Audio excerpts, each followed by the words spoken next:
¿Alguna vez te has preguntado de dónde vienen los peces?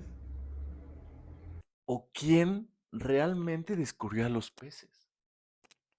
¿Cómo es que pasaron de ríos, lagos, estanques, arroyos a estar en nuestras casas en peceras? Me presento, yo soy Jorge del canal Aquatiscoy y hoy yo te voy a dar a conocer un pequeño fragmento de la historia de los peces.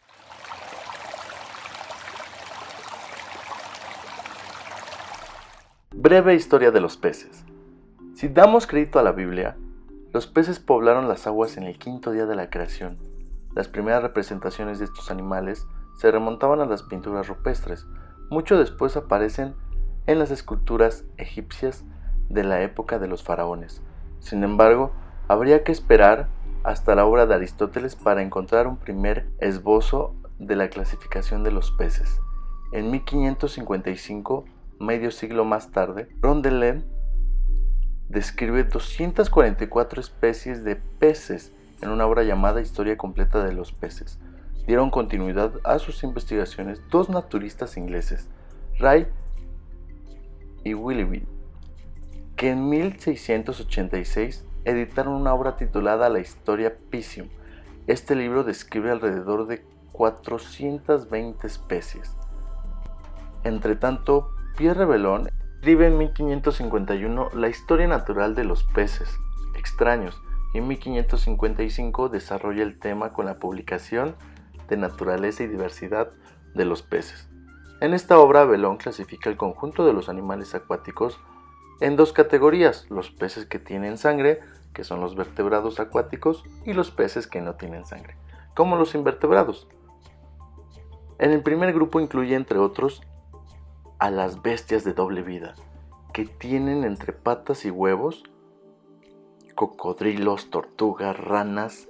Entre los peces propiamente dichos rechaza a los hipocampos y a los peces que no tienen sangre, los invertebrados, a los cuales se refiere como directamente marítima. El estudio de los peces o ictiología se afina con los trabajos de la naturaleza del francés Pierre Artedi. La labor de este investigador halla pronto continuidad en la obra del conocido naturalista sueco Carl von Linneo, cuya nomenclatura por géneros y por especies aún se considera una autoridad. La aportación de estos dos estudiosos fue considerable. La clasificación racional de los peces en familias, géneros y especies, así como la adopción de nombres latinos, está destinada a prevenir las confusiones, pero el campo de aplicación de la obra, la clasificación, es tan extenso y las diferencias entre las especies son a veces tan sutiles que muchos abusan de ello para crear nuevas denominaciones o instituir nuevos géneros. Y puesto que tanto en el ámbito de los peces como el de las plantas subsisten diferencias de criterio que se han creado con una misión internacional de normalización de la nomenclatura zoológica, aunque la cantidad de información es enorme y aún existen errores. La acuariofilia en la actualidad. Los peces constituyen una parte importante del mundo animal y forman con diferencia el grupo de vertebrados más variado. En la actualidad se conocen más de 30.000 especies que habitan repartidas entre las aguas dulces y las marinas. De ellas, 5.000 se mantienen en acuarios donde muchas logran reproducirse gracias al desarrollo de transporte aéreo y la mejora de las condiciones de transporte de los animales. Todos los establecimientos especializados disponen hoy en día de una gran diversidad de peces tropicales. Criadas en un acuario bien cuidado, en condiciones similares a su hábitat natural, ciertas especies, como la mayoría de los cíclidos, pueden vivir entre 5 y 10 años y reproducirse. Los acuarios públicos, con frecuencia inmensos, hacen soñar a los acuariófilos y al público en general. Los biólogos responsables de esos espectaculares acuarios presentan a los animales y la flora en condiciones prácticamente naturales. Dichos acuarios son una fuente de ideas para los aficionados avanzados, mientras que los neófitos se conforman con soñar. Esto último, sin embargo, es la misión principal de esas instalaciones públicas, a las que se añade una fusión pedagógica cada vez más importante.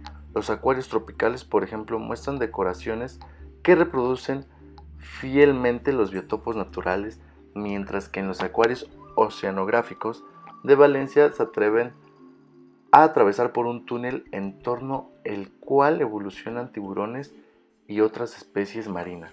Los acuarios de agua dulce en la casa es la seducción de los biotopos tropicales y de sus habitantes que nos transporta a bajo coste durante todo el año a las regiones cálidas del planeta. Los resplandecientes colores de los peces tropicales y sus formas en ocasiones extrañas. Uno se queda dormido observando un acuario, pero también se aprende mucho. Al ocuparse de los peces, observar cómo viven y se reproducen. Un niño descubrirá muy pronto los ciclos esenciales de la vida. Ciertamente un acuario tiene algo mágico, pero para que la magia funcione es fundamental solventar una serie de problemas muy sencillos casi siempre, que no basta con colocar una capa de arena, plantas naturales y un filtro. Un acuario constituye un ecosistema frágil en el que el acuariófilo debe intervenir con tacto para que este río tropical artificial se desarrolle con normalidad ante nuestros ojos. Hay que mantener su equilibrio biológico y respetar algunas normas estrictas. De otro modo, corremos el riesgo de enfrentarnos a un universo en vías de rápida descomposición, cuyo triste espectáculo y olor desaniman a muchos participantes y principiantes. El objetivo es justamente llevarnos a descubrir cómo funciona la magia que hay en los peces. Será suficiente con que nos dejemos guiar por estos ejemplares tan hermosos, que nos hacen descubrir algunas nociones biológicas y técnicas que habremos de respetar para el buen funcionamiento de nuestro acuario. Y ahora les voy a presentar una pequeña historia de la acuariofilia. Los antepasados de los peces de acuario eran peces que los chinos introdujeron con recipientes de bambú y más tarde de porcelana. Unos 800 años antes de Cristo, en los siglos sucesivos, los peces experimentaron mutaciones que desembocaron en formas más o menos monstruosas del pez rojo conocemos en la actualidad. A partir de 1500 los japoneses tomaron el relevo y perfeccionaron la selección del pez dorado. En 1506, un chino estudió el comportamiento de su animal favorito y recogió sus observaciones en una obra titulada El libro del pez rojo. Este animal llegó a Europa en el siglo XVII, pero los primeros especímenes que desembarcaron en Inglaterra y Portugal no se consideraron más que fenómenos curiosos. Hacia 1830 surgió el concepto de equilibrio biológico y Ross Mahler creó el primer paisaje acuático en 1856, cerca del actual acuario holandés, en el que las plantas tienen un papel preponderante. En 1865, Pierre Carbonnier crió los primeros guramis así como macrópodos en recipientes que aún no estaban climatizados. Poco antes de la Primera Guerra Mundial se consiguió la reproducción en acuario de los platis y los chifos, mientras que los primeros discos aparecieron descritos a partir de 1840. Hasta 1921 no se exhibió un ejemplar vivo por parte de una empresa alemana. De ahí surgió la verdadera noción de acuariofilia, que data desde la década de 1950. El primer Congreso Internacional de Acuariología, celebrando con gran éxito, tuvo lugar en 1960 en Mónaco. Bueno, mis cois, pues espero que de todo corazón les haya gustado esta pequeña historia sobre la acuariofilia y cómo es que se fueron descubriendo los peces. Yo la verdad, si ustedes se preguntarán de dónde sacó esta información, pues vean, aquí tengo un libro que es Acuarios de Agua Dulce. De verdad me ha funcionado toda mi vida.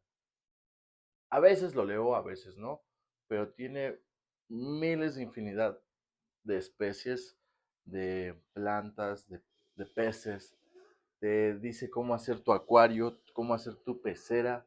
Y de hecho, es donde yo me baso en todos los videos para crear mi contenido.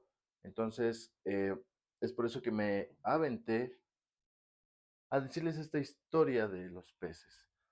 Porque se me hace algo tan interesante. Recordemos que la acuariofilia y el tener acuarios son microecosistemas. Nosotros hacemos biotopos naturales para igualar lo que hay en la naturaleza aquí en nuestras casas. Es muy importante recordar esto ya que podemos ayudar a algunas especies, ya que hay especies que se dan en cautiverio, pero en su hábitat natural, como es el ajolote, está en peligro de extinción. Entonces, este tipo de cosas nos ayuda mucho, mucho, mucho a nosotros porque podemos ayudar a los animalitos y al ecosistema.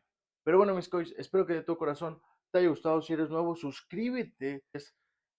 Pues ya con este librito nos podemos ir pues acoplando. Para los que les interese comprar este libro, se llama Acuarios de Agua Dulce.